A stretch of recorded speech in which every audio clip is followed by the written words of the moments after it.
Hello,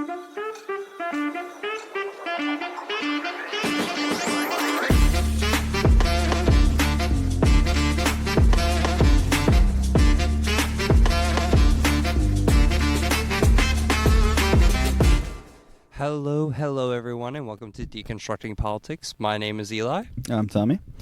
And today's docket, we have some very interesting news about the Biden campaign. Tommy, you want to start us off? Sure. So Biden has been in freefall since his disastrous debate performance. Pressure is continuing to mount from Democratic lawmakers, prominent wealthy donors, and even some longtime aides, according to the New York Times. They're all calling for him to step down. But Biden, of course, remains defiant. He's going to stick it out even if his entire party leaves him and all of his voters leave him. He says that the calls to step down are only coming from the elite class. Eli, what do we think about that? I mean, honestly, we're seeing a huge revolt from the Democratic Party, these donors, and then I think it's the current count on Democratic lawmakers that have asked for him to step down is up to 12 or 13 at this point. I think it's 18 because 18. there were 4 today. Here, yeah. Let's check. Yeah, so a numerous amount of Democratic lawmakers are coming out in opposition to Biden, saying he should drop out. And on top of that, there's been news reports that they're waiting for the NATO conference, which Biden is currently at. They're waiting for that to be done so that when he comes back home, they're going to ask for him to drop out. So we're seeing a huge revolt from both Democratic lawmakers, Democratic donors, and multiple reports from inside polls of Democratic Party members, the regular people on the ground saying that he should step down. Well, even Nancy Pelosi came out, right? And I think that this was the biggest update. Nancy Pelosi went on Morning Joe, and she said basically like, well, they said he's made his decision. And Pelosi was like, no, he hasn't. Like, not yet. He still has time to make his decision. And I think that is huge because Pelosi, one, is a super influential Democrat, and two, I think she knows how to talk to Biden, right? I think that a lot of the calls for Biden to drop out have been people very angrily telling him to drop out, and I think that Biden is an egomaniac and very arrogant and stubborn. And I think that Pelosi's approach of being like, well, I'm going to respect whatever decision he's going to take, but he should really rethink his decision is the right way to go about it, and I think that it's going to have some effect on Biden. Yeah, honestly, I think we're in the end game for the most part, so I would expect that Biden drops out in the coming weeks. When you have we have never seen a revolt from the Democratic Party like this. Mm-hmm. And I think since, Lyndon B. Johnson, who was the last Democratic president to step down due to health issues, this is the first one to happen, and we have seen such a demonstrative, outreach and rebellion from the Democratic Party. Sure, I mean, even George Clooney wrote that article, right? And George Clooney is big friends with Obama. Shout out Barack Obama. George Clooney's big fans with Obama, right? And George Clooney, according to insider reports, and this is according to the New York Times, talked to Barack Obama, and Barack Obama didn't contribute to the article, but he didn't come out against it. And from what I understand, Joe Biden, Barack Obama, and Nancy Pelosi are kind of the two leading the charge right now to get him to step down, but they're doing it behind closed doors. So they're probably going to be the ones who are the most effective. But Biden remains defiant. I mean, he is, again, saying that this is it's the elites calling for him to step down. He claims that he's the only person to be able to have beaten Trump and to be able to beat Trump again. So I think that it's clear that they're running this play to run down the clock because they only have to push things far enough until I think it's August 9th. The Biden campaign worked with the DNC to set up a rule so that any candidate who wants to run at the convention has to be basically registered by August 9th. So they are just running off the clock at this point, trying to make it so that no one else can come in.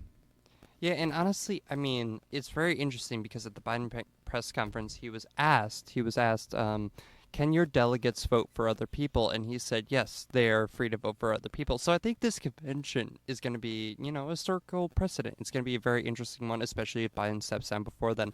But as you were saying, we have a lot of top Democratic lawmakers and influential people coming out against Biden, asking him to step down. George Clooney, Nancy Pelosi. And then there's even some rumblings that I saw on Twitter, which is such a reputable source. Absolutely.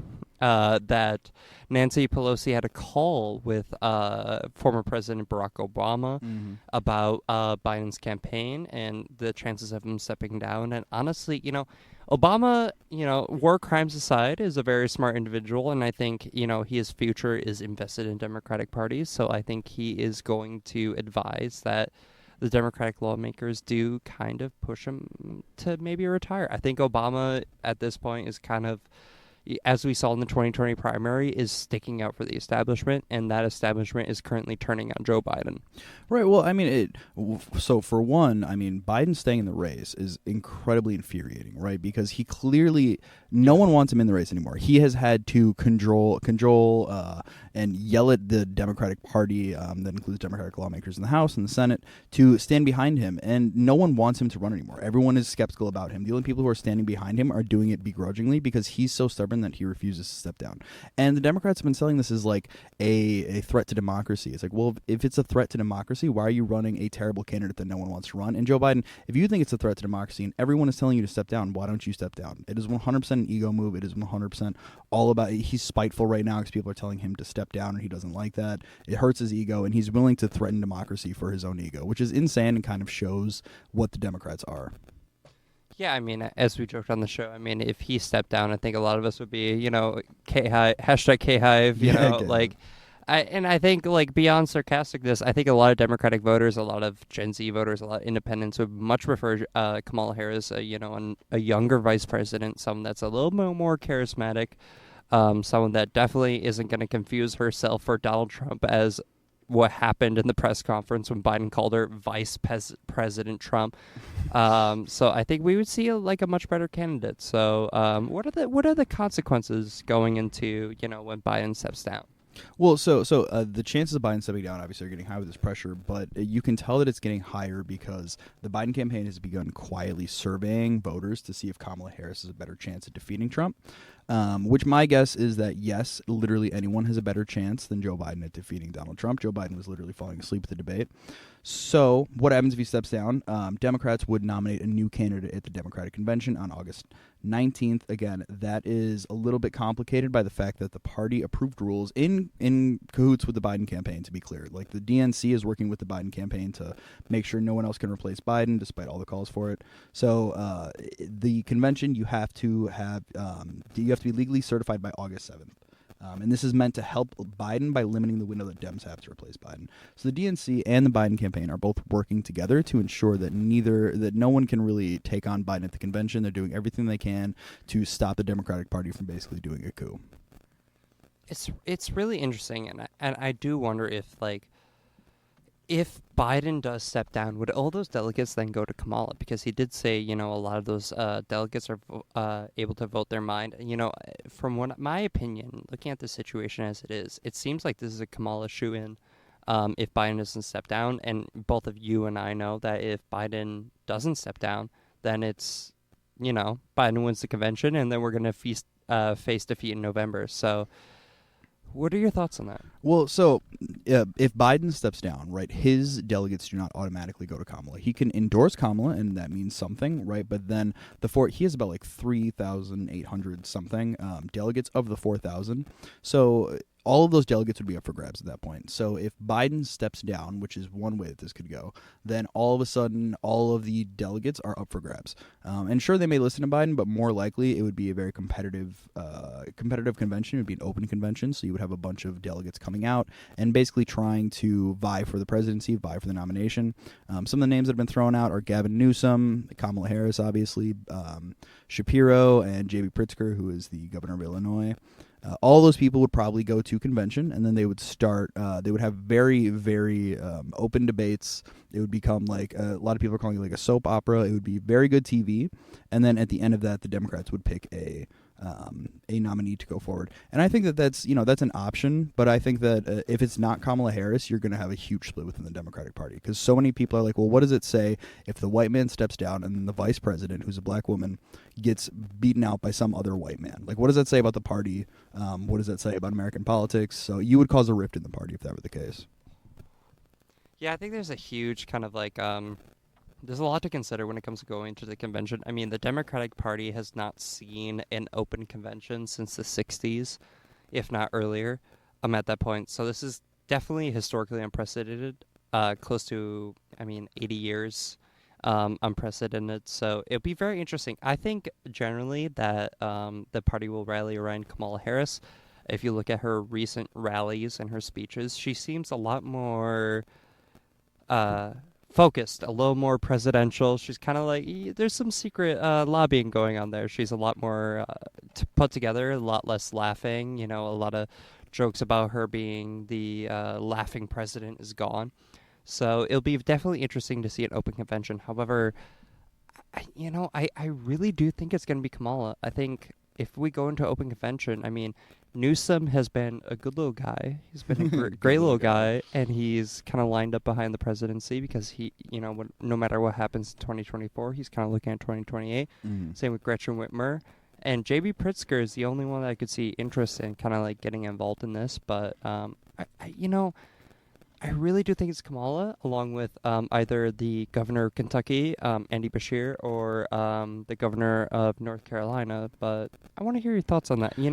Yeah, I mean, I think that yes, Kamala is probably because if Kamala becomes the nominee, all of the money that's within the Biden campaign right now can very easily transfer to Kamala. So it'd be much easier if Kamala was the nominee. But I think a lot of it is going to depend on the internal polling, because right now they're running a survey. So the Biden campaign is quietly running a survey to see if Kamala is better. And I think that the results of that survey would significantly sway opinion at the convention. Yeah, I mean, it definitely depends on who Democratic. At that point, I mean, once again, this is completely unprecedented. Hasn't happened in 80 years. So it really depends on who Democratic voters want. Do they want Kamala Harris, the governor of California? Do they want J.B. Pritzker? Do they want Gretchen Whitmer? And I think at the most part, if you look at the normies in the Democratic Party, the people that they actually want is Kamala Harris. And I think when we go to the convention and we start seeing this kind of infighting, as much as I'd love J.B. Pritzker to be vice president, I've seen a lot of rumblings for those more mid-southern state governors who would be able to flip swing states for the presidency, because we're kind of almost put into a good friend of mine made this comparison. We're almost put into the Obama 2008 position where we're now facing a potential a black woman running for president. So you have to appeal with those voters with a more white moderate candidate. So how do we what's your vision of the future? How does that work out? I mean, I think that is one, terrible politics, right, to go after someone who isn't a black woman, specifically because of fears about the electorate. I mean, I think that we are in 2024, and I think that absolutely a black woman could win. And in fact, I think that would engage a lot of voters. My only fear with Kamala is that Biden and Kamala for the past 4 years have sort of been uniquely unpopular within the Democratic Party, right? The Democratic Party polls super well, especially after the Roe v. Wade falling, especially all these things that have happened have made the Democratic Party popular, but Biden and Kamala do not poll anywhere near the same rate that the Democratic Party does as a whole. So I think that's where you have the most chance for a very competitive open convention. But I think you're right, Eli. I think that the establishment will probably line up behind Kamala, because Kamala can make the argument that, look, I was the only one who was on the ballot during the primary and actually won. And granted, the Democratic primary in 2024 was not a real thing that existed, right? But at least Kamala has that argument of well, I did run and did get votes, and no one else here can say that. So it would seem more Democratic. But I still think that she's just uniquely unpopular, and that's a concern. But I think you're right. At the end of the day, I think that the establishment would line up behind her. I think it would just be the easiest. Logistically, she already has the national name recognition, so most likely it would be Kamala. So, Tommy, you're coming out in support of K-Hive? You're going to go Absolutely. on your Twitter and hashtag K-Hive? I mean, I will. Yeah, hell yeah. Love K-Hive. Speaking of elections, it seems that the countries across the aisles have a much better experience than us. You want to start off on Britain or France? What's your favorite country, Britain or France? I hate them both. Oh, damn. All right. So we're going to start off on Britain. I went to London once and got COVID and then hit by a car. Seriously, that was my experience. Wait, actually? Yes, that is what happened. Oh, my God. Okay. Yes. Well, we're going to save that for another time. Oh, my God. All right. I blame the Conservative Party. God bless the Tories. Liz Truss's fault. Liz Truss. So, if the viewers don't know, in recent times, the UK voters handed the Conservative Party the worst election loss in the party's history. Conservatives lost 250 seats in Parliament overnight to Labour. Keir Starmer, the leader of the Labour Party, is now the centre-left party in Britain, is now the Prime Minister, aka the leader of Britain. And Starmer was a key figure in exiling Jeremy Corbyn from Labour and pulling the party back to the center. So basically, what this means is you could almost view as Keir Starmer as like kind of a Joe Biden figure in the Labour Party. You know, this historical center-left socialist party, which has a long storied history in Britain. For viewers that don't know, they've had a lot of successes when it comes to the 60s and 70s, and then you had Tony Blair, which some of our viewers may remember during the 90s and the early 2000s when it came to the war with Bush. They created kind of a massive welfare state, and then they lost, and then we had 14 years of conservative Tory rule, and only just now did the Labour Party come back into power. However, Keir Starmer has really come out as a very moderate figure, both when it comes to trans and queer rights, with kind of opposing some of like, you know, puberty blockers and a lot of trans rights issues, as well as kind of moderating a lot of the taxes, and when it comes to rebuilding the welfare state that the Conservative Party really undone.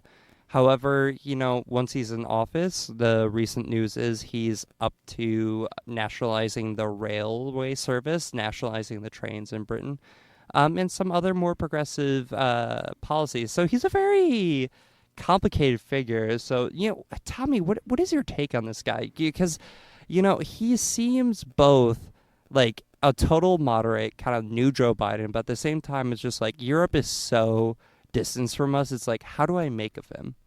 Yeah, so I mean, so Keir Starmer, like you said, was a big, was probably the key figure, right, in ousting Jeremy Corbyn. Jeremy Corbyn was a socialist. He had much further left policies than Keir Starmer. Keir Starmer ousted him and then became the head of Labour immediately afterward by positioning himself as the predecessor to Jeremy Corbyn. And what he wound up doing is he took this party that was somewhat to the left, that did have like legitimate good answers to a lot of the problems facing the UK, and he turned around and was like, well, we need to be winnable. That's all that matters. We need to be winnable. And what he did essentially was eliminate anything that could be seen as opposition. So Jeremy Corbyn was labeled as an extremist, right? And then Keir Starmer cut all of the policies that could make the Labour Party labeled as extremists and was like, no, just vote for us. We're the most milquetoast, boring party possible. And that's exactly what I think centrists do, right? But Keir Starmer and the Labour Party did not win as much as the Conservative Party lost, is my take on the UK elections, because I think that it was just 14 years, right? 14 years, is that correct? Yes, 14 years of Conservative Party rule. Yeah, 14 years of Conservative Party rule.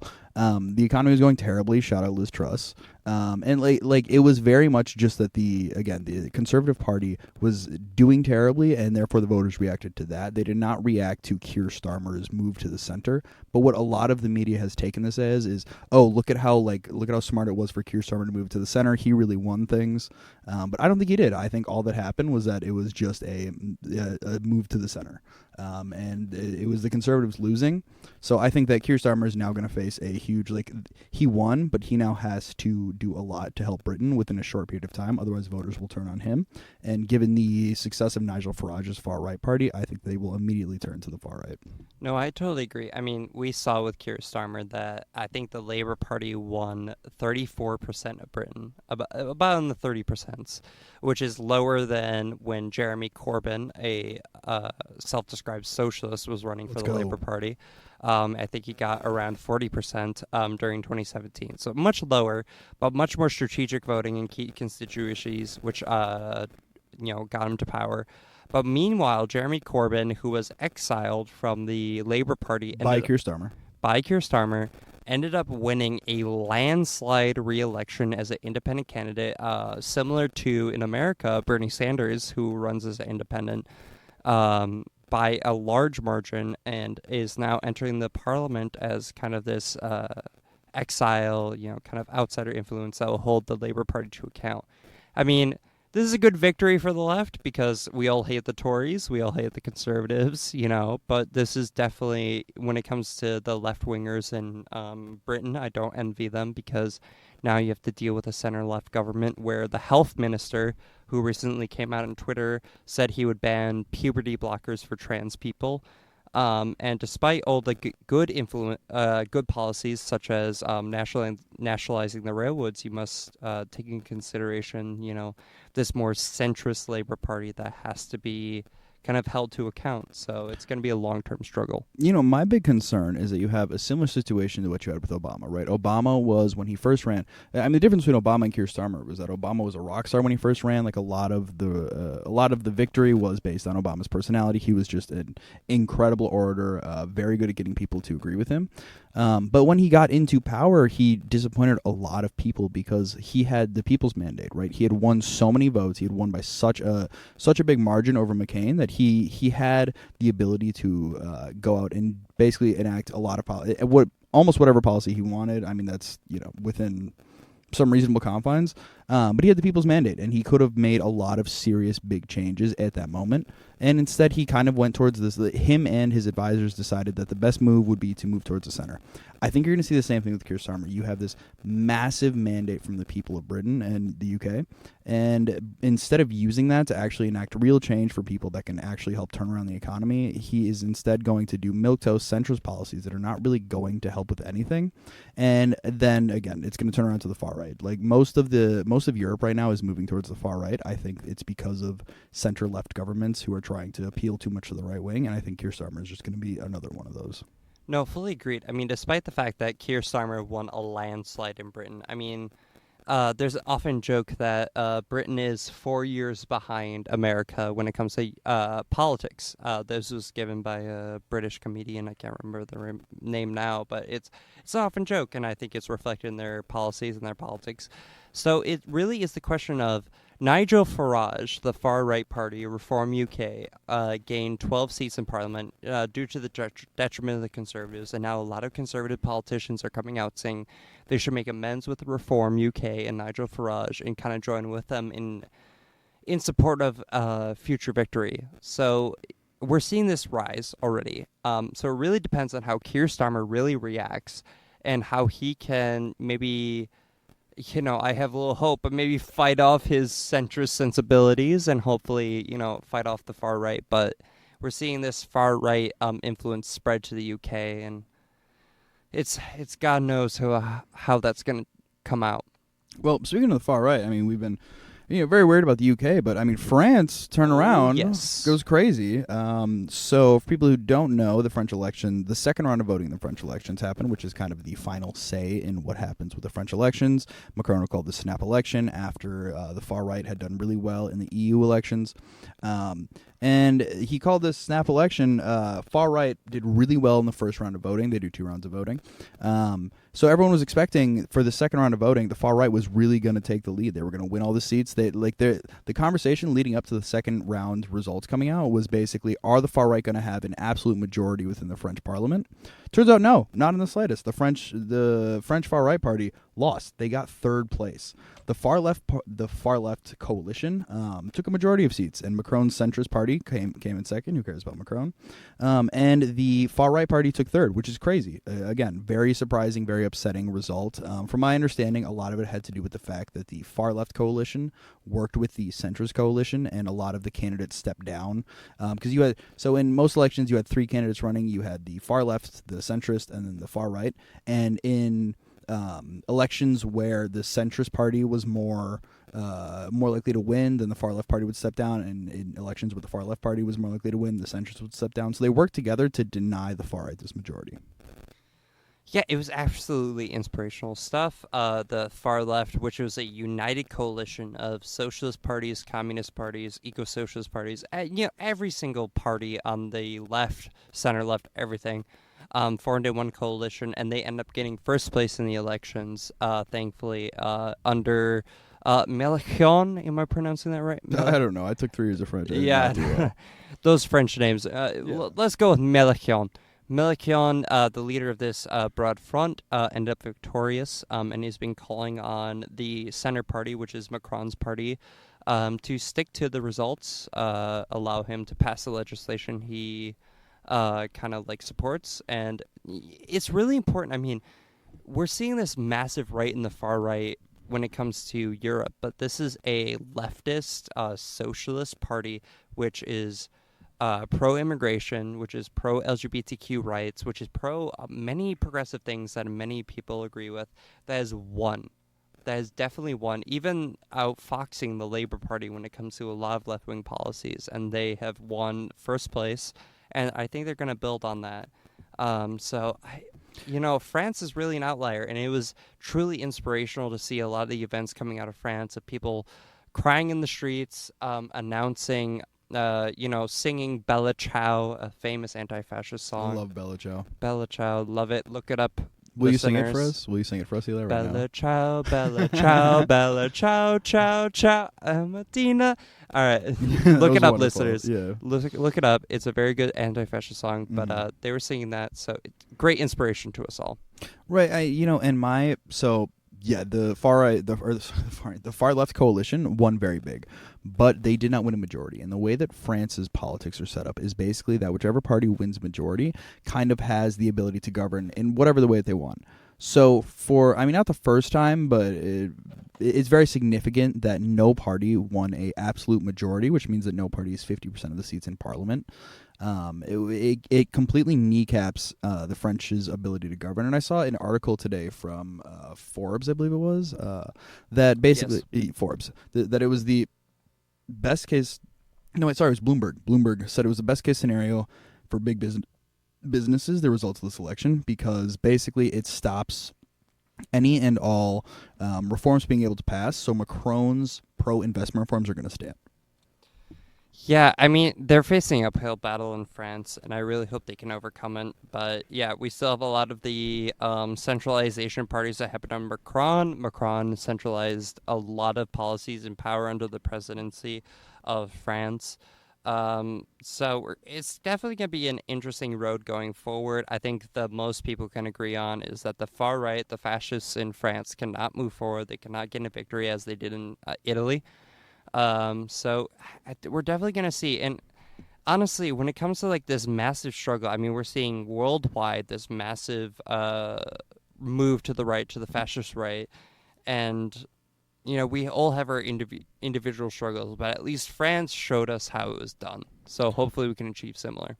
True, and I think so. The far left coalition is made up of a lot of different parties that were not necessarily friends before this far right takeover, right? So the coalition that is currently in existence on the far left is a bunch of parties who, right before, I think it was a couple months before these snap elections were called, had split into a bunch of different smaller parties. They had a bunch of disagreements that they couldn't work through, and then all of a sudden split into a bunch of parties. They were very, very angry at each other, could not find anything to work together on, and then the threat of the far right united them, sort of the same way that the threat of the MAGA coalition or the MAGA group in America has united a lot of liberals and leftists. But I think that what you're going to see over the next few years is no one's going to be able to get anything passed. So there's going to be some infighting within the leftist parties, and especially with the centrist party, it's already beginning. But within the leftist coalition, you're going to see a lot of candidates, or a lot of MPs, I don't know what they call it, a lot of parliament members fighting with each other. And then as soon as the elections come around again, when the threat of the far right is real, they're going to essentially they're going to band together again and fight this off. But I think the real question is, does the far left parties run a presidential candidate? Because otherwise Le Pen will win.